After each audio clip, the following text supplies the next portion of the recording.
Union Jack flag stands out quite nicely, doesn't it?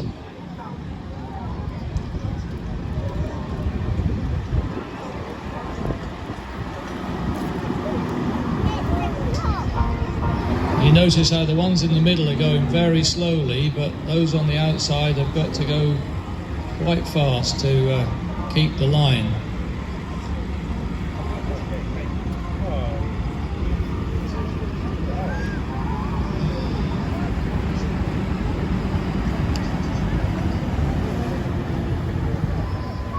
Now, we'll see what we're going to do. I think they're going to tell the time.